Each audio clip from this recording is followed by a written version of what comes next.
I always thought family was supposed to be your safe place, the one circle that never breaks, no matter how old you get. But apparently, I was just the extra cost in mine. At 72, after a lifetime of caring, giving, and putting everyone ahead of myself, I found out exactly what I was worth to my children. Or, more precisely, what I wasn't worth. It all began with a group text message. Please subscribe to our channel and tell me in comments from where are you watching this video. They were planning a trip to a 5-star beach resort, my 2 sons, their wives, and my daughter, who barely calls unless she wants something. The message was full of excitement, emojis, even matching outfits for family photos. When I replied asking about flight details, the group went silent. A day later, my eldest son, Rick, messaged me privately. Hey Mom, just wanted to be honest. The budget's tight this year. The kids really want to do the dolphin experience and private cabanas. We couldn't make the numbers work with everyone. Hope you understand. Hope I understand? I was heartbroken. I raised these people. I worked double shifts in a diner when they were babies just to keep the lights on. I skipped vacations my whole life for them, and now I was too expensive for their Instagram trip? But I didn't cry. Not this time. Not anymore. Something in me clicked. Maybe it was the silence after my reply. Maybe it was the way my daughter never even bothered to respond. But it was time to stop being the afterthought. You see, what they didn't know is that I hadn't been sitting around in retirement watching soap operas. Over the years, I had quietly invested in small rental properties, used the money from selling my late husband's old workshop, and taken classes in business from the library. Last year, I made a small, silent investment in a seaside resort undergoing renovation. The ownership was anonymous. I never said a word. It was my one indulgence, my backup plan, my power. And now I was going to use it. I called the resort manager. Is the Sandstone Bay Resort fully booked for the dates of July 12th to July 18th? He replied, almost. Just 2 final group bookings were waiting to confirm. I smiled. Block the entire property for that week under my name. No exceptions. There was a pause. Ma'am, that will mean canceling some pending family group. I know. Do it. What followed was a flurry of emails, hushed conference calls, and a discreet bank transfer. By the time my family was trying to check in weeks later, luggage in tow and designer sunglasses on, they were met at the gates by a polite concierge who informed them the resort had been booked in full. The front desk staff handed Rick a card. It read, "Budget still tight, huh? Love, Mom." Rick stood frozen with the card in his hand, reading my handwriting over and over again like it couldn't possibly be real. His wife, Melissa, glanced at him, her eyebrows raised. "What does it say?" she asked. He didn't answer. My daughter Lacey rolled her eyes and grabbed the card herself. One glance and her smug vacation energy deflated like a beach ball with a knife in it. They all stood there. 5 adults, 2 grandkids, and 8 pieces of matching luggage, sweating under the Caribbean sun in their color-coordinated Family Trip 2025 shirts. All while the staff, who knew exactly what was going on, tried to maintain professionalism, but you could see it, the faintest smirk in the manager's eyes. Justice has a way of hanging in the air like heat. "Mom can't seriously have bought out the whole resort," Rick muttered, dragging a hand through his thinning hair. "She's on Social Security." Melissa scoffed. "Did she win the lottery or something?" Lacey wasn't confused. She was angry. "I told you guys, she's been acting weird. Like, not poor weird, just quiet. Like she's hiding something." Well, I was. I was hiding the fact that I'd built something. That while they were treating me like emotional baggage and a budget drain, I had become someone powerful in silence. I had value, not because they gave it to me, but because I took it back for myself. That evening, while they scrambled to find a nearby motel, because let's be real, every decent place was booked during peak season, I checked into the presidential suite. The very same suite that Melissa once said was only for real people with real money.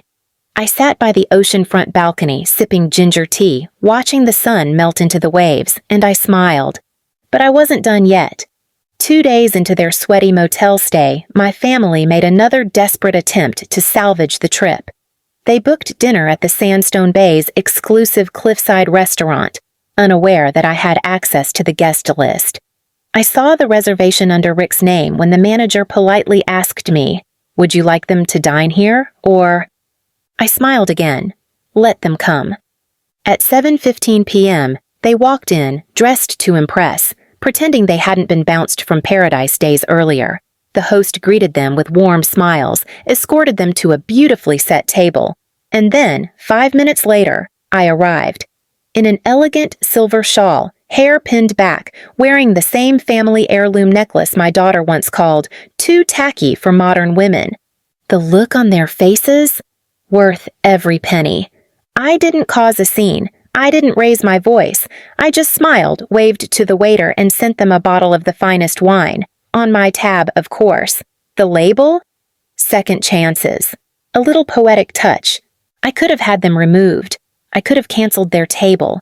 But I wanted them to sit there, sip their wine, and wonder how the woman they treated like an outdated ornament became the queen of the island. The wine they sipped that night wasn't just expensive, it was heavy. Heavy with realization, heavy with shame, and most importantly, heavy with silence. That kind of silence that eats at your conscience, the kind that swirls between bites of overpriced appetizers and makes you chew slower, as if avoiding truth. I didn't approach their table. I didn't need to. The very next morning, Rick showed up at the front desk, sunglasses on, pride off. "Can I speak with my mother?" he asked, trying to sound casual, as if we were still on speaking terms. The receptionist didn't miss a beat. "You'll have to speak with the owner, sir." "I am speaking to the owner," I said, stepping out from the elevator behind him. He turned, clearly not expecting me. I wasn't wearing a suit or a badge or even makeup, just a crisp linen blouse and that same quiet confidence he used to mistake for weakness. He looked older than I remembered, like stress had caught up with him overnight. I stood firm, waiting for him to speak first. He cleared his throat. "Listen, I just wanted to say I didn't mean what I said. You know, the budget thing.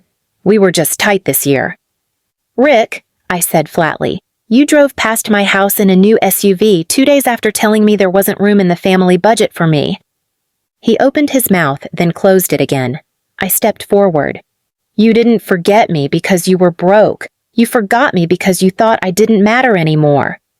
Behind him, Melissa arrived with Lacey. They stood awkwardly like they were queuing up for a confession.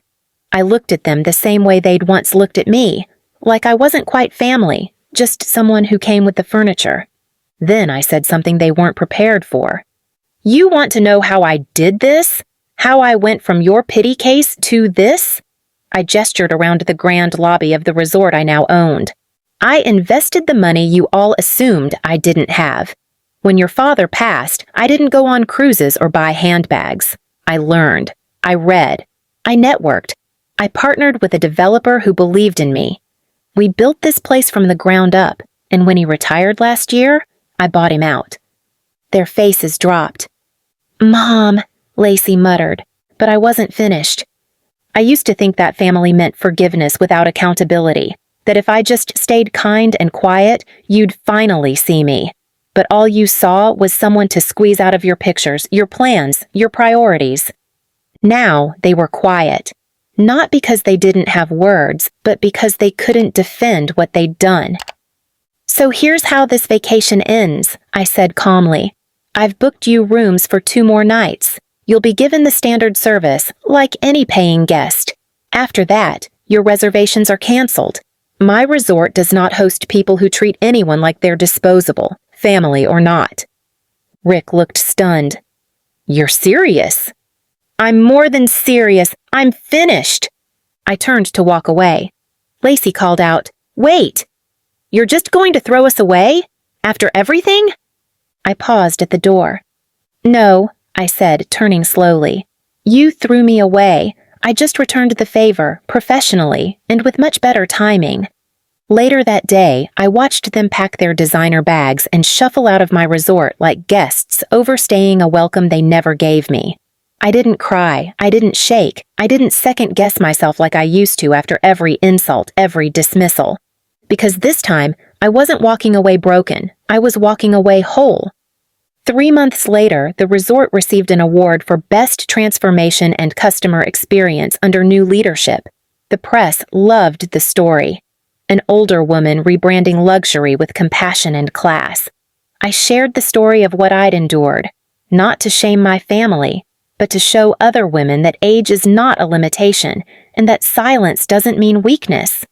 As for my family, they reached out, letters, voicemails, even flowers on my birthday. But I didn't respond. Forgiveness is a personal thing, and mine has terms. And when the next holiday season came around, I spent it at the resort surrounded by my new team, my found family, and guests who respected every inch of the woman I'd become. They called me Miss Evelyn now, but in my heart I called myself something even better, unforgettable.